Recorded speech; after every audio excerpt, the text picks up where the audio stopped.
નમસ્કાર દર્શક મિત્રો, દિવસભરની ઘટના એ ઘટનાનું વિશ્લેષણ અને વિશ્લેષણમાંથી હિન્દ ટીવીનો સાચો સમાચારનો પ્રયાસ. હું રાકેશ આપનું હિન્દ ટીવીના સમાચારમાં સ્વાગત કરું છું. સમાચાર શરૂ કરતા પહેલા એક નજર કરીએ અત્યાર સુધીના મુખ્ય સમાચાર ઉપર. ભારતીય જનતા પાર્ટીએ જાહેર કર્યો ચૂંટણી ઢંઢેરો. અનેક વિકાસની જાહેરાત, કરોડો રૂપિયાના ખર્ચે અનેક વચનોની લાણી. ભાજપના ઢંઢેરા બાદ કોંગ્રેસે રજૂ કર્યું તહોમતનામું. ભાજપની સરકાર નિષ્ફળ રહી. ભાજપનો 17 વર્ષનો રજૂ કર્યો હિસાબ.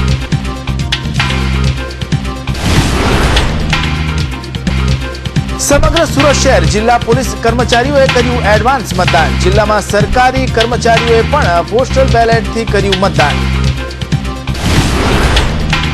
સુરતમાં હત્યારાઓનો સિલસિલો. પુત્રી પર બળાત્કારની કોશિશ કરનાર સગા પિતાનો ઢીમ ઢાળ દેતો પુત્ર. તો અમરોલીની પરિણીતાની ઘાતકી હત્યા. અને ભાડુઆતના 13 વર્ષના બાળક સાથે સૃષ્ટિ વિરુદ્ધનું કૃત્ય કરનારા મકાન માલિક સહિત 3ની ધરપકડ. તો પૂણા પોલીસે ચોરીના અનેક ગુનામાં સામેલ આરોપીને ઝડપી પાડ્યો. આગામી 13મી ડિસેમ્બરે વિધાનસભાની ચૂંટણીનું પ્રથમ તબક્કાનું મતદાન થવાનું છે. ત્યારે આ દિવસે કાયદો અને વ્યવસ્થાની જાળવણી કરતા પોલીસ જવાનોનું સોમવારે સવારે અઠવાલાઇન્સ ખાતે એડવાન્સમાં મતદાન કરવામાં આવ્યું હતું. વિધાનસભાની ચૂંટણી 2012ના પ્રથમ તબક્કાની ચૂંટણીનું મતદાન આગામી 13મી ડિસેમ્બરના રોજ થનાર છે. પરંતુ તે દિવસે કાયદો અને વ્યવસ્થાની સ્થિતિ જાળવી રાખવા ફરજ પર તૈનાત રહેનારા પોલીસ જવાનો માટે આજ રોજ એડવાન્સમાં મતદાન ચૂંટણી પંચ દ્વારા મતદાન કાર્યક્રમ ગોઠવવામાં આવ્યો હતો. સુરત શહેરના પોલીસ દળના જવાનો માટે આજે મતદાન મથક અઠવાલાઇન્સ રોડ પર આવેલું પોલીસ ટ્રેનિંગ સેન્ટર ખાતે ઊભું કરવામાં આવ્યું હતું. જેમાં સુરત જિલ્લાની 16 બેઠકો માટે 16 બૂથો ઊભા કરવામાં આવ્યા હતા. 16 વિધાનસભા બેઠકો માટે પોલીસ દળમાંથી 1900 જેટલા મતદાતાઓ છે. જેમાંથી કેટલાક મતદાતાઓ આ વિધાનસભાના રહેવાસીના હોય તેમની પાસે પોસ્ટલ વોટની સગવડતા ઊભી કરવામાં આવી હતી. સાંજે 5 વાગ્યા સુધી મતદાન ચાલુ રહ્યું હતું. ઉલ્લેખનીય છે કે ગતરોજ બારડોલી ખાતે પોલીસ દળ દ્વારા 72% મતદાન કરાયું હતું. સોમવારે ભારતીય જનતા પાર્ટી દ્વારા આગામી વિધાનસભાની ચૂંટણી માટેનો ઢંઢેરો રજૂ કરવામાં આવ્યો હતો. ઢંઢેરાની જાહેરાત કરવા મુખ્યમંત્રી નરેન્દ્ર મોદી, અરુણ જેટલી, પુરુષોત્તમ રૂપાલા, સૌરભ પટેલે મીડિયાની હાજરીમાં કરી હતી. ચૂંટણી ઢંઢેરામાં અનેકો યોજનાઓ ભાજપ સરકાર લાવવાની હોવાની જાહેરાત કરવામાં આવી હતી. આવનારી ગુજરાત વિધાનસભાની ચૂંટણીમાં ભાજપે પોતાનો ચૂંટણી ઢંઢેરો જાહેર કર્યો છે. જેમાં ખાસ કરીને જણાવવામાં આવ્યું છે કે સૌના માટે આરોગ્ય વીમો, નાગરિકોના અધિકારીઓનું રક્ષણ કરતો સેવા અધિકાર કાયદો, ગુજરાતને ઓટો હબ બનાવાશે, વીજ ઉત્પાદન બમણું કરાશે, સરકારી નોકરીઓમાં ભરતીની વય મર્યાદામાં વધારો, ગરીબ મધ્યમ વર્ગ માટે અંગ્રેજી માધ્યમની શાળા, ગુજરાત સ્કિલ ડેવલપમેન્ટ સેન્ટર, લઘુ ઉદ્યોગ માટે અલગ વ્યવસ્થા, જીઆઈડીસીમાં સ્ટેટ અનામત જાહેર કરવામાં આવશે, નારી અદાલતો વધુ તાલુકામાં રચાશે, 16 લાખ હેક્ટર જમીન માટે સિંચાઈ યોજના, યુવાનોને લોન માટે સરકાર ગેરંટેડ બનશે, સ્પોર્ટ્સ માટે સર્વગ્રાહી અભિયાન જેવા અનેક મહત્વના મુદ્દા આવરી લેવામાં આવ્યા છે. વિધાનસભાની ચૂંટણીની કામગીરીમાં જોડાયેલા પોલિંગ ઓફિસરો, પોલીસ ઓફિસરો, સરકારી કર્મચારીઓ માટે વ્યારામાં પોસ્ટલ બેલેટથી મતદાન કરવામાં આવ્યું હતું. ગુજરાત વિધાનસભાની ચૂંટણીમાં એક પણ વ્યક્તિ મતદાનથી રહી ન જાય તે માટે ચૂંટણી કમિશનર સજ્જ થઈ ગયા છે. 2 દિવસ માટે રાખવામાં આવેલા મતદાન પ્રક્રિયામાં તમામ કર્મચારીઓને આવરી લેવામાં આવશે, જેથી 13મી ડિસેમ્બરના રોજ યોજાનારા પહેલા તબક્કાની મતદાન પ્રક્રિયા સરળતાથી પૂરી કરી શકાય. પોસ્ટલ બેલેટથી થયેલા મતદાનની પેટીઓ હાલમાં સીલ કરીને મૂકી દેવામાં આવશે, જે મતગણતરીના દિવસે ખોલવામાં આવશે. પોસ્ટલ બેલેટથી મતદાન પ્રક્રિયા સાથે જ બૂથ લેવલની કામગીરીમાં જોડાયેલા શિક્ષકો માટે ટ્રેનિંગ કેમ્પ પણ યોજાયો હતો. ઉલ્લેખનીય એ છે કે 2 દિવસ ચાલનારા મતદાનમાં પોસ્ટલ બેલેટથી અંદાજિત 800 અધિકારીઓ તેમજ કર્મચારીઓ પોતાના મત અધિકારનો ઉપયોગ કરશે. 13/12/2012ના રોજ યોજાનાર છે. આ ચૂંટણીમાં જે કર્મચારીઓ ચૂંટણી ફરજ પર મૂકવામાં આવ્યા છે એ કર્મચારીઓને પોતાનો મતદાનનો અધિકાર છે મતદાન કરવા માટે એમને પોસ્ટલ બેલેટ આપવામાં આવે છે અને પોસ્ટલ બેલેટથી એ મતદાન કરી શકે.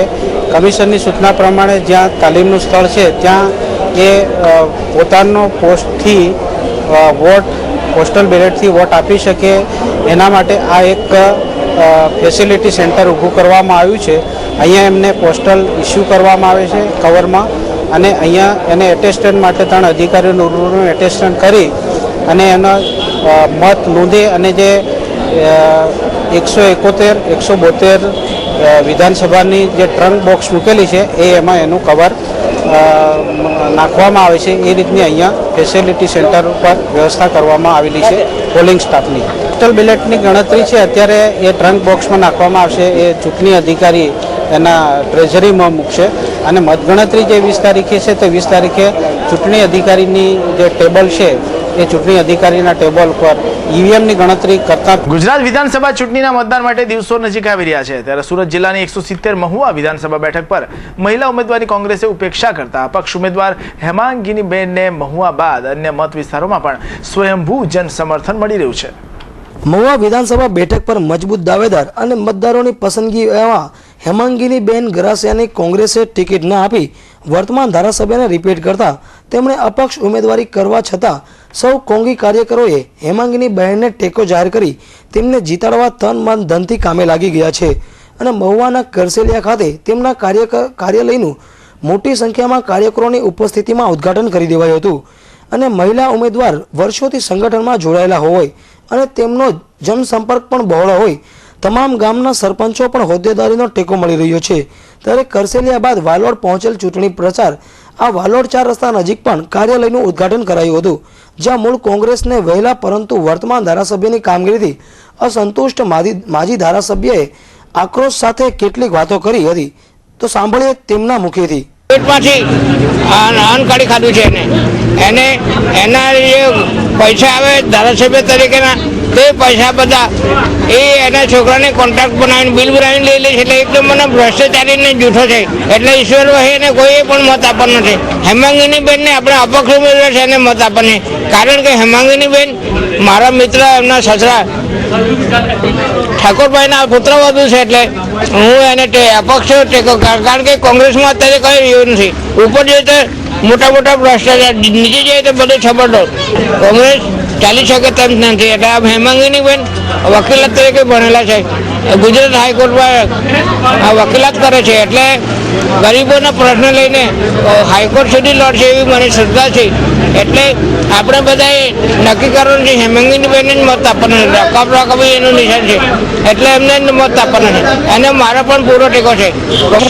વર્તમાન ધારાસભ્ય ઈશ્વરભાઈ વૈયા 5 વર્ષમાં કાર્યકરોની ઉપેક્ષા પામતા હોય તેમ પોતાના મત વિસ્તારમાં માત્ર નોંધવા પાત્ર કામગીરી કરતા તમામ મત વિસ્તારોમાં તેમને જાકારો જ મળી રહ્યો છે, અને તેની પાસે હેમાંગીનીબેનને જીતાડવા સૌ મક્કમ બન્યા હોય તેમ વાલોડ તાલુકાના ન્યાય સમિતિ અધ્યક્ષે પણ તેમને ટેકો જાહેર કરી માત્ર કપ્રકાબીને જ મત આપીને વિજયી બનાવવા હાંકલ કરી હતી.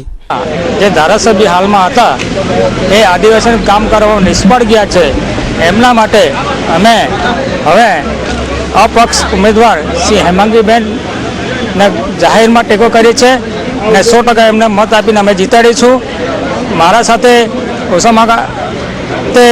ઓસામાગા વાલોડ તાલુકાના વિશેષ સરપંચો મારા સાથે જ છે. તન મન ધનથી અમે કામ કરીશું અને હેમાંગીબેનને 100% અમે જીતાડીશું એવી મારી આશા છે. ધારાસભ્ય અમારા વિસ્તારમાં બિલકુલ નિષ્ફળ ગયા છે કામ કરવામાં. કશું કામ કરી શક્યા નથી, કોઈ પણ ગામમાં કામ કરી શક્યા નથી. એને કામ નથી કર્યા, તેના કરતાં અમે તાલુકા પંચાયત દ્વારા ઘણા કામો તાલુકા અંદર કર્યા છે. ગામડાઓમાં નાના મોટા કામો કર્યા છે. લોકોના કંઈ સુખ દુઃખમાં પણ અમે જઈને ભાગીદાર રહીએ છીએ. પણ ઈશ્વરભાઈ વહૈયા આજ દિન સુધી અમારે ગામની અંદર કે તાલુકાના અંદર કે જે તાલુકા પંચાયત ને જિલ્લા પંચાયત ઇલેક્શન ગયું તેમાં પણ એમણે ભાગ લીધો નથી. ને કોઈ એક બાજુ કોંગ્રેસ દ્વારા આ મહુવા બેઠક પર મહિલા ઉમેદવારીને પ્રાધાન્ય આપવાનું નક્કી કરાયું હતું. આ બાદ મોવડી મંડળે પરિણામની પરવા કર્યા વગર ઈશ્વર વૈયાને ટિકિટ આપતા કાર્યકરોમાં રોષ ફેલાયો, અને સૌ હવે કોંગ્રેસને બાજુ મૂકી હેમાંગીનીબેનના કપરકાબીના નિશાનને મત આપી જીતાડવા કામે લાગી ગયા હોય તેમ મહુવા વાલોડ બાદ મઢી ખાતે પણ સ્વયંભૂ સમર્થન કાર્યકરોનું સાંપડી રહ્યું છે. ત્યારે મતદારો મહિલા ઉમેદવાર તરફ પસંદગી ઉતારતા હકારાત્મક પરિણામ મળશે, ત્યારે કોંગી મોવડી મંડળે કરેલી ભૂલનો કદાચ ત્યારે જ પસ્તાવો થશે એ વાત ચોક્કસ છે. સુરત વિધાનસભાની ઉત્તર બેઠક કોંગ્રેસના ઉમેદવાર તરીકે દિનેશભાઈ કાછડિયા ચૂંટણી લડી રહ્યા છે, જેમાં તેમના મત વિસ્તારમાં તેઓએ ડોર ટુ ડોર જઈ લોકોની મુલાકાત લઈ સમસ્યાઓની જાણકારી મેળવી કોંગ્રેસને જીતાડવા તેમને મત આપવા અપીલ કરી હતી. આ પ્રસંગે મોટી સંખ્યામાં લોકો એકત્ર થયા હતા. કતારગામ અનાથ આશ્રમ રોડ પર સુરત વિધાનસભાની ઉત્તરની બેઠક પરથી કોંગ્રેસ તરફી મજબૂત દાવેદારી કરનારા દિનેશ કાછડિયાની પગપાળા નીકળેલી રેલીમાં લોકો સમર્થન આપી જોડાયા હતા, જેમાં વિસ્તારના કોંગ્રેસના આગેવાનોએ હાજરી આપી હતી અને આ રેલીમાં પુરુષો સાથે મહિલાઓ પણ મોટી સંખ્યામાં જોડાયા હતા અને આ સાથે જોડાઈને વિસ્તારના લોકોને દિનેશ કાછડિયાને જીતાડવા અપીલ કરી હતી. વિધાનસભાની ચૂંટણીમાં ગુજરાત પરિવર્તન પાર્ટી તેના પ્રચારમાં સુરતની વિવિધ બેઠકો પર જોરશોરથી કામે લાગી છે. કરંજ અને કામરેજ વિસ્તારમાં જીપીપીના ઉમેદવારો સાથે વધુને વધુ સમર્થકો જોડાઈ રહ્યા છે. ગતરોજ સીતાનગર ચોક ખાતે કામરેજ વિધાનસભાની બેઠકના ગુજરાત પરિવર્તન પાર્ટીના ઉમેદવાર દલસુખ ચોવટિયાની આગેવાનીમાં મોટી જાહેર સભા યોજાઈ હતી, જેમાં મોટી સંખ્યામાં લોકો એકત્ર થયા હતા અને ભાજપના સાંસદ દ્વારા કેશુભાઈ પટેલ માટે થયેલી ટિપ્પણીના લઈને આ સભામાં લોકોએ ભારે રોષ વ્યક્ત કર્યો હતો. ત્યારે સ્થાનિક લોકોએ દલસુખભાઈને ચૂંટણીમાં જંગી મતોથી જીતાડવા મોટું સમર્થન આપ્યું હતું. તો જોઈએ સભાના કેટલાક દ્રશ્યો. આ સમસ્યા આપના વિસ્તારની છે. તમારી સરકાર બનશે તો એક તો પહેલા તમારું પાણી લાવવાનું કામ કરવું પડે એમ છે. હું તમારા વિસ્તારમાં રહું છું. યોગી ચોક મારું રેસિડન્સ છે, વર્ધમાન સોસાયટી. ચોવટિયા દલસુખભાઈ કેશવજીભાઈ ચોવટિયા મારું નામ છે. જામનગર મારો જિલ્લો છે, કાલાવડ તાલુકો છે અને ધુંધરાજી ગામ છે. આ છે મારો પરિચય. વ્યવસાય મારો બાંધકામનો છે. વર્ષોથી આ બાંધકામ થયેલી સોસાયટીઓના આજે દસ્તાવેજ નથી. કોઈ સરકારે આજે 15 વર્ષ પહેલા 12 વર્ષ પહેલા બાપાનું શાસન હતું, પછી આ સોસાયટીઓ બની, નવો વિસ્તાર બન્યો. બિલ્ડરોએ આજે ધડ બાંધકામ કર્યા, કારણ કે પૈસેથી વહીવટ થયો એ સમયમાં. ત્યારે તમે ક્લિયર લીધું હોત તોય 2 લાખ રૂપિયામાં મકાન મળત. અને આ રીતનું ટાઇટલ ક્લિયર વગરના મકાન 2 લાખમાં આપણે લીધા પછી પરિસ્થિતિ એવી બની કે આજે તમારે દસ્તાવેજ કરાવવો હોય કોઈ પણ જગ્યાએ. બાપાએ મને પહેલા કીધું કે ચૂંટણી લડવાની છે દલસુખભાઈ તારે, અને મારી હુકમ છે તારે ચૂંટણી લડવી જ પડશે. ત્યારે લોકો ચૂંટણીની ટિકિટ આટલું બાંધતા હોય.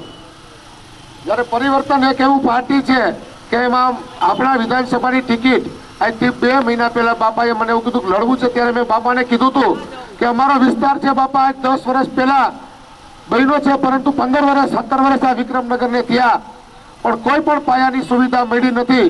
તમારી આજ્ઞાથી હું ઉભો રહું, તમારી ભાવનાથી લોકો મને મત આપે, હું વિજય બની જાઉં, તો વિજય બન્યા પછી મારે ગાંધીનગર નથી રહેવું બાપા, હું યોગી ચોક રહેવાનો છું. જ્યાં બીજી તરફ વર્ષ 2012ની વિધાનસભાની ચૂંટણીમાં આ વર્ષે નવા સીમાંકન હેઠળ છૂટી પડેલી કરંજ બેઠક પરથી ગુજરાત પરિવર્તન પાર્ટીના મજબૂત ઉમેદવાર ડાયાભાઈ બામણિયાને લોકોનું ભરપૂર સમર્થન સાંપડી રહ્યું છે. લોકોના ઘરે ઘરે જઈ ગુજરાત પરિવર્તન પાર્ટીના ઉદ્દેશ અને તેઓને મત આપી રાજ્યમાં પરિવર્તન લાવવા હાકલ કરી હતી, જે સામે લોકોએ આ બેઠક પર ડાયાભાઈને જીતાડવા મોટી સંખ્યામાં સમર્થન આપ્યું હતું અને તેમની રેલીમાં સાથે જોડાયા હતા. હિન્દ ચેનલને ગુજરાત પરિવર્તન પાર્ટીના ઉમેદવાર ડાયાભાઈ નારાયણભાઈ બામણિયા, મારું મૂળ વતન નવા આગરિયા, તાલુકો રાજુલા, જિલ્લો અમરેલી. બસ બીજું તો કશું કહેવાનું નથી.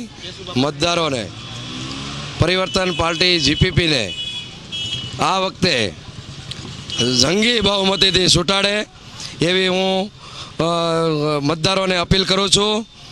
ને ભાજપ કે કોંગ્રેસ અત્યાર સુધી ખોટા જૂઠાણા ચલાવ્યા છે, એ જૂઠાણા આ વખતે આપણે ચલાવવાના નથી. બસ એટલું કહી ને મતદારો પાસે વિનંતી કરું છું કે જીપીપીને આ વખતે મત આપે. ગુજરાતની ભાજપ સરકારે છેલ્લા 17 વર્ષના એક ધારા શાસનમાં દરેક ક્ષેત્ર ગુજરાતની દશા અને દિશા બગાડી દીધી છે. તેની વિગતો સાથેની ચાર્જશીટ કેન્દ્રીય રાજ્યમંત્રી તુષાર ચૌધરી તથા એઆઈસીસીના સેક્રેટરી સંજય બાપનાએ પત્રકાર પરિષદમાં રજૂ કરી હતી. ભાજપ સરકારના છેલ્લા 17 વર્ષના શાસનનો બેહિસાબ રજૂ કરતા કેન્દ્રીય રાજ્યમંત્રી તુષાર ચૌધરીએ માહિતી આપતા જણાવ્યું હતું કે ભાજપના સરકારમાં કાયદો અને વ્યવસ્થા ખોરવાઈ ગઈ છે. છેલ્લા 10 વર્ષમાં નરેન્દ્ર મોદીની સરકારમાં રાજ્યમાં ગુનાહોમાં ભરખમ વધારો થયો છે. રાજ્યમાં 12,649 હત્યા, 3,776 બળાત્કાર, 5,560 ખૂનની કોશિશના બનાવ બન્યા છે. આ ઉપરાંત ગુજરાતના આર્થિક વિકાસમાં મહત્વનું યોગદાન આપનાર નાના અને મધ્યમ કદના એકમો બંધ થયા છે. ગુજરાતમાં શિક્ષણ સંપૂર્ણપણે ખાડ થઈ ગયું છે અને શિક્ષિતોને સામે બેરોજગારીની સંખ્યા વધુ છે. ભાજપના શાસનમાં આરોગ્યની સ્થિતિ તથા સરકારી અર્ધ સરકારી કર્મચારીઓની હાલત કફોડી બની છે. 10 લાખ સરકારી અર્ધ સરકારી કર્મચારીઓને છઠ્ઠા પગાર પરના લાભથી વંચિત રખાયા છે. ભાજપના શાસનમાં ખેડૂતોને ચોધાર આંસુએ રડવાની સ્થિતિનું નિર્માણ થયું છે. આ ઉપરાંત ગુજરાતમાં સંગઠિત અસંગઠિત કામદારો, પાથરણાવાળા, રિક્ષાવાળા અને અન્ય છૂટક મજૂરી કરનાર કામદારોની વાસ્તવિક સ્થિતિ કફોડી બની છે. કેન્દ્રીય મંત્રી તુષાર ચૌધરીએ નરેન્દ્ર મોદી પર પ્રહારો કરતા કહ્યું હતું કે નરેન્દ્ર મોદીએ તો મતદારો પાસે વોટ માંગવા જવું જ ન જોઈએ. લોકોએ તેમની પાર્ટીને સામેથી વોટ આપવા જોઈએ. કેન્દ્રીય મંત્રી તુષાર ચૌધરીએ નરેન્દ્ર મોદી પર પ્રહારો કરતા કહ્યું હતું કે નરેન્દ્ર મોદીએ તો મતદારો પાસે વોટ માંગવા જવું જ ન જોઈએ. લોકોએ તેમની પાર્ટીને સામેથી વોટ આપવા જોઈએ. कांग्रेस पार्टी ने 17 अलग अलग हेड्स पर बीजेपी की सरकार के खिलाफ एक चार्जशीट जनता के बीच आज जारी करने का फैसला किया है और 18वें चैप्टर में हमने अपने कंक्लूसिव रिमार्क्स दिए हैं. लगभग हर क्षेत्र में अपनी पर्सनल पब्लिसिटी का क्षेत्र यदि छोड़ दें, मुख्यमंत्री जी ने करीब हर क्षेत्र के अंदर बीजेपी की सरकार ने असफलता ही हासिल की है और जो उनके बड़े बड़े क्लेम्स हैं अपनी सरकार को लेकर, अपने प्रशासन को लेकर, उस सब का खुलासा इस चार्जशीट में किया गया है. नेता भाई श्री दर्शन भाई, उपस्थित सौ पत्रकार मित्रों, गुजरात प्रदेश कांग्रेस समिति द्वारा आज समग्र गुजरात में 4 जग्याथी जे रीते आपणे 12 मुद्दाओ रजू करेला एक प्रकारे आज गुजरात सरकार पर तहमतनामું મૂકવાનું અમે નક્કી કર્યું છે. આ તહમતનામું અમે મૂકવાનું એટલા માટે નક્કી કર્યું છે કે અત્યારે આપ સૌ જાણો છો કે ચૂંટણી પ્રચાર પરાકાષ્ઠાએ પહોંચ્યો છે. ઉમેદવારો પણ નક્કી થઈ ગયા છે. વિધાનસભાની ચૂંટણીમાં તમામ પક્ષોએ પોતાના ઉમેદવારોને ઉતાર્યા છે. ત્યારે બહુજન સમાજવાદી પાર્ટીએ પણ ગુજરાત વિધાનસભાની આ ચૂંટણીમાં તમામ બેઠકો પરથી બસપાએ પણ પોતાના ઉમેદવારોને ચૂંટણી લડવા તૈયાર કર્યા છે. આ વિશેની વધુ માહિતી આપવા માટે ઉધના ખાતે પત્રકાર પરિષદનું આયોજન કરવામાં આવ્યું હતું. ગુજરાત વિધાનસભા ચૂંટણી 2012માં જ્યારે તમામ પક્ષોએ પોતાના ઉમેદવારો ઉતાર્યા છે, ત્યારે માયાવતીની પાર્ટી બહુજન સમાજવાદી પાર્ટીએ પણ ગુજરાત વિધાનસભાની તમામ 182 બેઠકો પર પોતાના ઉમેદવારોને ચૂંટણી જંગમાં ઝંપલાવવા માટેનું આહવાન કર્યું છે. અને આ વાતનો ગુજરાતમાં પ્રચાર પ્રસાર કરવા બસપાના અધ્યક્ષ કુમારી માયાવતી 9મી ડિસેમ્બરે સુરતના મહેમાન બનશે અને ઉધના ખાતે 1 વાગ્યે સભા પણ સંબોધશે. ગુજરાત વિધાનસભાની ચૂંટણીમાં ભાજપ, કોંગ્રેસ અને કેશુભાઈના નવા પક્ષ ગુજરાત પરિવર્તન પાર્ટીએ ઝંપલાવ્યું છે. ત્યારે ઉત્તર પ્રદેશમાં પોતાનો હડિંગો જમાવીને ગુજરાતની વિધાનસભાની ચૂંટણીમાં રસ દાખવતી બહુજન સમાજવાદી પાર્ટી અને તેની ઉમેદવારી કેવો અને કેટલો પ્રતિસાદ મેળવે છે તે તો આવનારો સમય જ બતાવશે. समाज पार्टी पूरे प्रदेश में 182 लगभग सीटें लड़ा रही हैं और सदियों से जो दबे कुचले समाज के लोग हैं, जिनको सताया गया है, ऐसे लोगों को बहुजन समाज पार्टी ने उम्मीदवारी दी है. जो आज तक आज़ादी के 65 साल में भी जो कांग्रेस बीजेपी के लोगों ने दबे कुचले समाज के लोगों को और टिकटें नहीं दी हैं, उन्होंने अमीरी और गरीबियों की जो खाई बनाकर रखी है. बहुजन समाज पार्टी की राष्ट्रीय अध्यक्षा बहन कुमारी मायावती जी चाहती हैं कि इस देश में अमीरी और गरीबियों का अंतर कम हो और हर समाज के लोगों को उम्मीदवारी देकर विधानसभा में भेजने का काम करें. इसलिए बहन कुमारी मायावती जी के निर्देशानुसार हमने लगभग 182 सीटों पर चुनाव लड़ा रही हैं. साथियों, मैं बता देना चाहता हूं, उम्मीदवारों के प्रचार के लिए बहन कुमारी मायावती जी 9 तारीख को उधना घायल कंपाउंड बीआरसी मैदान के बाजू में बहन कुमारी मायावती जी प्रचार के लिए आ रही हैं. और साथ ही साथ साथियों 11 बजे राजकोट में बहन कुमारी मायावती जी की एक सभा होगी और राजकोट से बहन कुमारी मायावती जी सूरत आएगी और सूरत में 1 बजे घायल कंपाउंड उधना में सभा होगी. રાંદેરમાં નામચીન બુટલેગર રાસિફ ગાંડા અને તેના સાગરીતોએ ધંધાની પૈસાની લેતી દેતીમાં બુટલેગરના ભાઈને કારમાં ઉપાડી અપહરણ કરી ઢોર માર મારી છોડી મુકાતા મામલો પોલીસ મથકે પહોંચ્યો હતો. ચોક બજાર રાણી તળાવમાં રહેતા અફરોઝ મંસૂરીને કુખ્યાત બુટલેગર તથા તેના 4 થી 5 સાગરીતોએ રાંદેર તીનબત્તી પાસે બીભત્સ ગાળો ભાંડી ઢોર માર માર્યો હતો. અફરોઝના ભાઈ નારબંધ સાથે આરીફ ગાંડો દારૂનો ધંધો કરતો હોય. ધંધાના હિસાબની માંગણી આસિફ ગાંડાએ અફરોઝ પાસે કરી હતી. અફરોઝે પોતાના ભાઈના ધંધા બાબતે તેને કોઈ લેવા દેવા નથી અને એવી વાતો કરતા આસિફ ગાંડો રોષે ભરાયો હતો. તેણે પોતાના સાગરીતો સાથે મળીને અફરોઝને પોતાની 20 કારમાં ઉપાડી અપહરણ કર્યું હતું. અપહરણ બાદ કારમાં જ અફરોઝને ફેરવી ઢોર માર મારવામાં આવ્યો હતો. ત્યારબાદ અફરોઝને રાંદેર તીનબત્તી પાસે ફેંકી દેવામાં આવ્યો હતો. ઉલ્લેખનીય છે કે અફરોઝ મંસૂરી દારૂના કેસમાં હાલ પોલીસ ગિરફ્તમાં છે અને આસિફ ગાંડાએ અફરોઝ પાસે પઠાણી ઉઘરાણી કરી હતી. બનાવ સંદર્ભે અફરોઝ મંસૂરીએ રાંદેર પોલીસ મથકમાં આસિફ ગાંડા સહિત 7 સામે પોલીસ ફરિયાદ આપી હતી. રાયોટિંગનો ગુનો નોંધી આ બનાવમાં જહાંગીરપુરા પોલીસ ઇન્સ્પેક્ટર તપાસ કરી રહ્યા છે. રાંદેરમાં રહેતા આહુજા પરિવાર વડોદરા ખાતે લગ્ન પ્રસંગે ગયું અને તસ્કરો તેમના બંધ મકાનને નિશાનો બનાવી રોકડા રૂપિયા 4.19 લાખ સહિત રૂપિયા 4.50 લાખની મત્તાનો હાથ ફેરો કરી નાસી જતા પોલીસ દોડતી થઈ ગઈ હતી. રાંદેર રામનગરમાં સરસ્વતીનગરમાં આવેલા સર્વાનંદ એપાર્ટમેન્ટમાં રહેતા ચંદુભાઈ ત્રિમામલ આહુજા લાલ દરવાજા ખાતે આમલેટની દુકાન ધરાવે છે. ગત શનિવારે ચંદુભાઈ મકાન બંધ કરીને સપરિવાર વડોદરા ખાતે સંબંધીને ત્યાં લગ્ન પ્રસંગે ગયા હતા. ચંદુભાઈ રવિવારે સાંજે સુરત પરત આવ્યા હતા ત્યારે ફ્લેટના દરવાજાનો તાળાનો નકુચો તોડી જોતા ચોંકી ગયા હતા. ઘરમાં કબાટમાં મૂકેલા સામાન વેરવિખેર હાલતમાં જોતા તેમને ચોરી અંગેની જાણ થઈ હતી. કબાટમાં તપાસ કરતા રોકડા રૂપિયા 4,19,000 અને 31,000ના સોના ચાંદીના દાગીના ચોરી થઈ ગયા હતા. આ બનાવ અંગે ચંદુભાઈ તાત્કાલિક રાંદેર પોલીસ મથકમાં ફરિયાદ નોંધાવી હતી. આ બનાવ અંગે Rander police inspector AB Patel તપાસ કરી રહ્યા છે.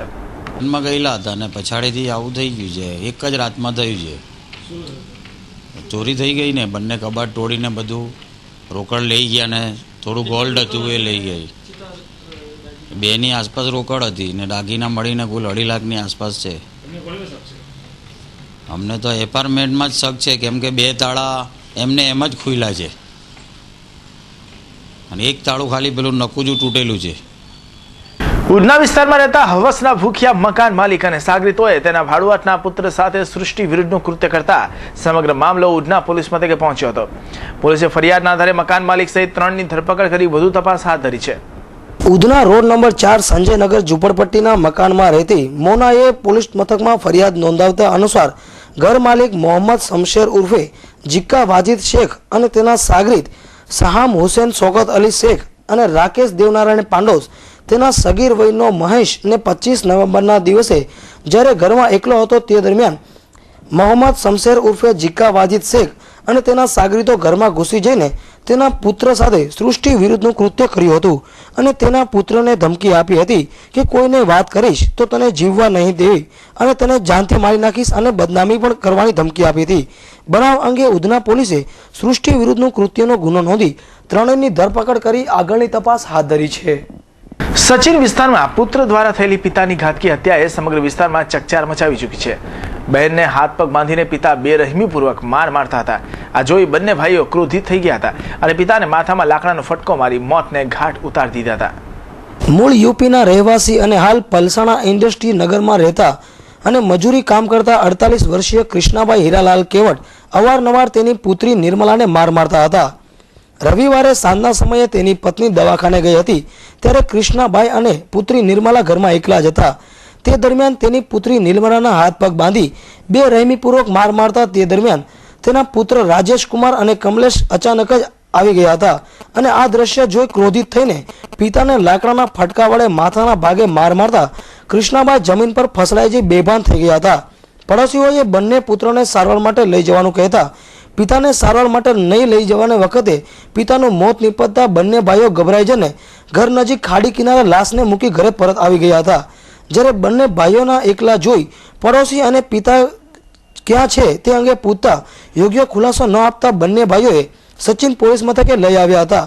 પોલીસે 1.5 કલાકની પૂછતાછ બાદ દરમિયાન આખરે બંને ભાઈઓએ ખેપિયત રજૂ કરતા પોલીસ ઘટના સ્થળે પહોંચી કૃષ્ણાની લાશને પોસ્ટમોર્ટમ માટે નવી સિવિલ હોસ્પિટલ ખસેડી હતી અને બંને ભાઈઓ વિરુદ્ધ હત્યાનો ગુનો નોંધી તપાસ હાથ ધરી હતી. જો કે આ સમગ્ર પ્રકરણમાં પિતાના મારનો ભોગ બનનાર નિર્મળાનો સંપર્ક કરવામાં આવ્યો ત્યારે તેણે જણાવ્યું હતું કે હવસના ભૂખ્યા તેના કિશોરભાઈ પિતાએ તેના હાથ પગ બાંધી કપડાં કાઢી નાખી તેના પર બળાત્કારની કોશિશ કરી હતી. જો કે સમગ્ર મામલાને સચિન પોલીસ દબાવી દેવા માંગતી હોય તેવું લાગી રહ્યું છે. પોલીસે ફરિયાદમાં બળાત્કારની કોશિશનો કોઈ જ ઉલ્લેખ કર્યો નથી, જે અંગે સચિન પીઆઈ વાઢેર સાથે ટેલિફોનિક વાતચીત કરતા તેઓએ જણાવ્યું હતું કે આવું કંઈ બન્યું નથી. ત્યારે સવાલ એ ઉઠે કે પિતાના ક્રૂર માર અને બળાત્કારના કોશિશનો ભોગ બનનાર કિશોરી સાચી કે સચિન પોલીસ? પુણા સીમાડા ખાડી પરથી બાઇક લઈને જતા દૂધ ચાલક યુવાનને અજાણ્યા લક્ઝરી બસ ચાલકે ટક્કર મારતા બાઇક ખાડીમાં ઉતરી જતા દૂધ ઢોળાઈ ગયું હતું. પુણા સીમાડા વિસ્તારમાં ખાડી પર ખૂબ જ સાંકડો પુલ આવેલો છે, જે પુલના કારણે મોટા વાહનો જ્યારે ત્યાંથી પસાર થાય છે ત્યારે અકસ્માતોના બનાવો બનવા પામે છે. સોમવારે સાંજના સમયે પણ એક દૂધ ચાલક બાઇકના બંને બાજુ ક્રેનમાં દૂધ ભરી પુણા વિસ્તારના લોકોને દૂધ આપવા માટે નીકળ્યો હતો. તેની બાઇક પુણા સીમાડા ખાડી પુલ પરથી પસાર થઈ રહી હતી ત્યારે પાછળથી પૂર ઝડપે આવેલા એક લક્ઝરી બસના ચાલકે તેને ટક્કર મારી ફરાર થઈ ગયો હતો. દૂધ ચાલક અને તેની બાઇક સીધી જ ખાડીમાં ખાબકી હતી, જેથી તેનું બધું જ દૂધ ખાડીમાં પાણીમાં વહી ગયું હતું. જોકે બાઇક ચાલકનો ચમત્કારિક બચાવ થયો હતો. હું આવતો હતો રોડ અહીંયા ખાડીનું સાઈડમાં પગ અડાવજો, ખાડીનો કોઈ રોકાઈ શકાય તેવું નહોતું. તે ખાડીમાં નીચે પગ અંદર ઉતરી ગયો અને ખાડીમાં પડી ગયો. લક્ઝરી વાળો તે હું છે નાનો પુલ છે, અંદર વચમાં નીકળાય તેવું નથી. હા ના, એ ના ભાગી ગયો. લક્ઝરી હતી, નંબર કાંઈ નથી. હું અંદર ખાડીમાં પડી ગયો. 100 ફૂટની ઊંડી ખાડી હતી અને અહીંયા સીમાડાનો કોઈ વિકાસ નથી. આમ આ તો ઠીક છે, હું બચી ગયો ભગવાનના પ્રતાપને કમરી જો. હું આ સીમાડામાં એટલું ખાલી કહેવા માંગુ છું કે અમારા કોર્પોરેટર શ્રી મિસ્ટર પ્રફુલભાઈ પાનસુરિયાએ આજ લગી 5 વર્ષની અંદર મને નથી લાગતું કે કોઈ આવા કામ નથી કર્યા, રોડ નથી સારા કર્યા, ગ્રીલો નથી મારી, જેના કારણે હમણાં જ તમે જોઈ રહ્યા હતા કે એના કારણે એક ભાઈ ભરવાડ કોઈ યુવાન અંદર ખાડીની અંદર બેઠા બેઠા ઉતરી જાય છે અને કોઈ અહીંયા ગ્રીલનું કોઈ સેવામાં કોઈ ધ્યાન નથી આપતું. એટલે મારું ખાલી સીમાડામાં પ્રફુલભાઈ પાનસુરિયાને એટલું ખાલી કહેવાનું છે કે સમગ્ર વિસ્તારની અંદર કોઈ એવા રોડ રસ્તાઓ તમે સારા બનાવો અને અમને શાંતિથી રહેવાનો મોકો આપો, જેથી કરીને અમે આવી રીતે પડી ના જઈએ, અમે આવી રીતે ખાડાની અંદર ગપચી ના જઈએ. શહેરના લીંબાદ વિસ્તારમાં ઘરફોડ ચોરી કરી તરખાટ મચાવી મુકાનારા શાતીર ચોરને આખરે રવિવારે પુણા પોલીસે ઝડપી લઈ 8 ગુનાના ભેદ ઉકેલી કાઢ્યા છે. પુણા પોલીસને બાતમી મળી હતી કે પુણા પાટિયા 4 રસ્તા પાસે એક યુવક ચોરીના દાગીના વેચવા માટે ફરી રહ્યો છે. જે બાતમીના આધારે પોલીસે વોચ ગોઠવી હતી. આ દરમિયાન બાતમીના વર્ણનવાળો યુવક નજરે ચડતા પોલીસે તેને દબોચી લીધો હતો.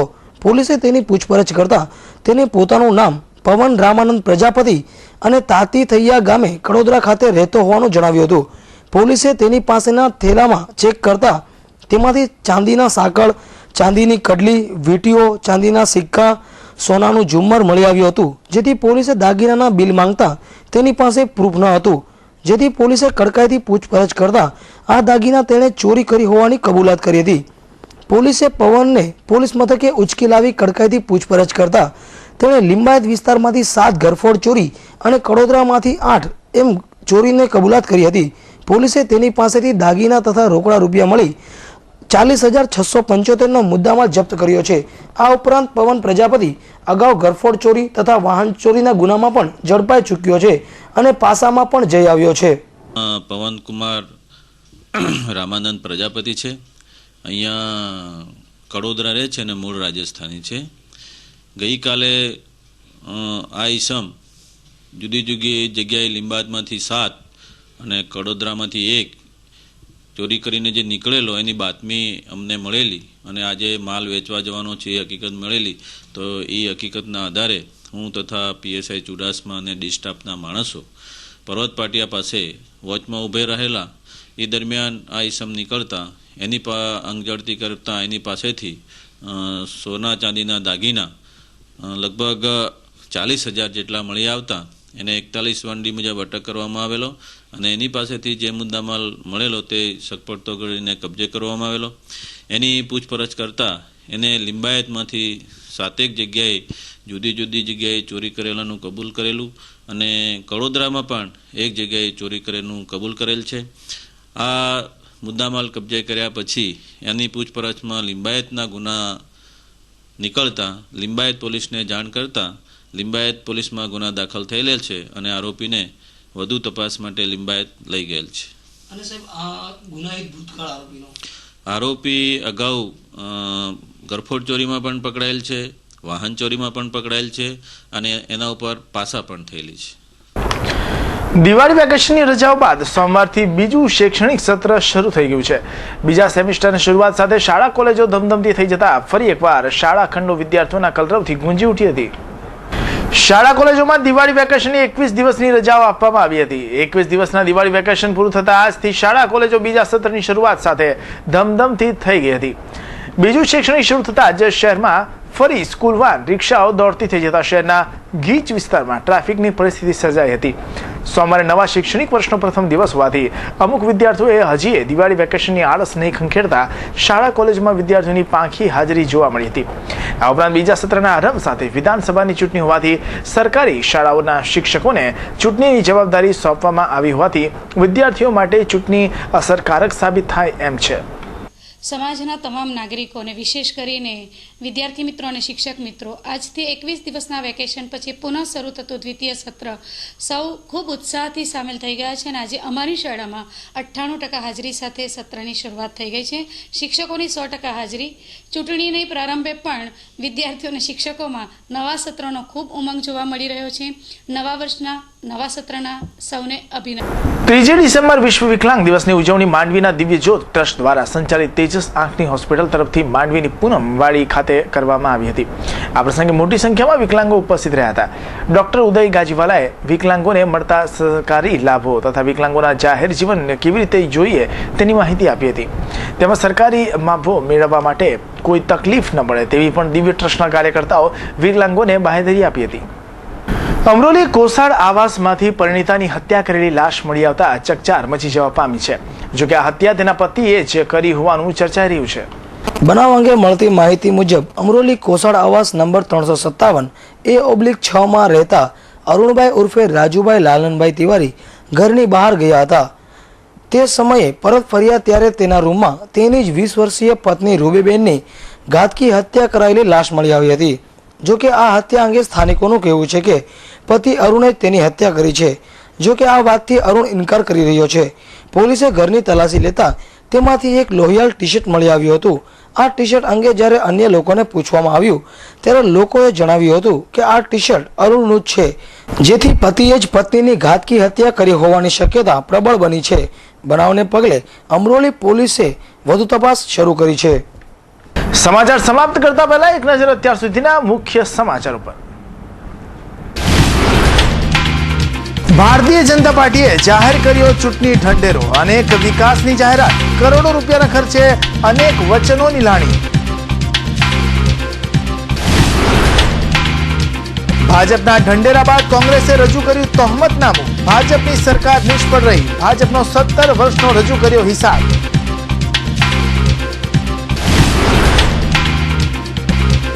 સમગ્ર સુરત શહેર જિલ્લા પોલીસ કર્મચારીઓએ કર્યું એડવાન્સ મતદાન. જિલ્લામાં સરકારી કર્મચારીઓએ પણ પોસ્ટલ બેલેટથી કર્યું મતદાન. સુરતમાં હત્યારાઓનો સિલસિલો. પુત્રી પર બળાત્કારની કોશિશ કરનાર સગા પિતાનો ઢીમ ઢાળ દેતો પુત્ર. તો અમરોલીની પરિણીતાની ઘાતકી હત્યા. અને ભાડુઆતના 13 વર્ષના બાળક સાથે સૃષ્ટિ વિરુદ્ધનું કૃત્ય કરનારા મકાન માલિક સહિત 3ની ધરપકડ. તો પૂણા પોલીસે ચોરીના અનેક ગુનામાં સામેલ આરોપીને ઝડપી પાડ્યો. દર્શક મિત્રો, આ હતા આજના સમાચાર. ફરી નવા સમાચાર સાથે મળીશું. ત્યાં સુધી રજા આપશો. નમસ્કાર.